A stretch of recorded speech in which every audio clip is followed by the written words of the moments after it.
आज AIMIM party के 4 विधायकों को तोड़ने वाली पार्टी आरजेडी के 2 विधायक नवादा से विभा देवी जी और रजौली से प्रकाश वीर जी, जो वर्तमान में आरजेडी के विधायक थे, वो पार्टी छोड़ करके प्रधानमंत्री जी के मंच पे आज दिखे। मुझे बड़ी संवेदना है आरजेडी वालों के साथ, सहानुभूति है, और मुझे लगता है कि इस दुख का एहसास आपको हो रहा होगा कि किसी की पार्टी को तोड़ने का दर्द क्या होता है। कम से कम एआईएमआईएम का पार्टी का कोई भी विधायक, पूर्व विधायक या किसी भी तरह का कोई कार्यकर्ता अगर टूटता भी है तो कम से कम सत्ता के लालच में टूट करके बीजेपी या एनडीए में नहीं जाता।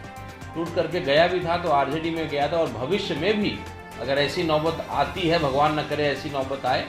लेकिन अगर ऐसी नौबत आती भी है तो कोई जाएगा तो आरजेडी में ही जाएगा, तो कभी भी भाजपा और एनडीए में नहीं जा सकता है।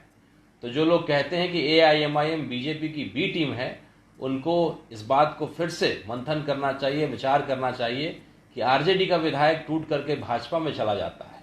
लेकिन कभी भी एआईएमआईएम का टूट करके कभी भी भाजपा में नहीं जाता है। जाता भी है तो वो दूसरे हिस्से में जाता है जो भाजपा के खिलाफ लड़ाई को लड़ रहे हैं। तो ये देखने, सोचने और विचार करने की बात है, और मेरी सहानुभूति है आरजेडी के लोगों से कि आपके पार्टी के 2 विधायकों को तोड़ा गया, पहले भी कुछ विधायकों को तोड़ा गया था। ये लोकतंत्र की हत्या लगातार की जाती है और ये बड़ी दुखद है। पैसे का ताकत बोलिए, पावर का ताकत बोलिए, या प्रशासन का ताकत बोलिए, कोई मुजरिम को रिहाई मिल जाती है, बेल मिल जाता है, बदले में उसको पार्टी बदलना पड़ता है।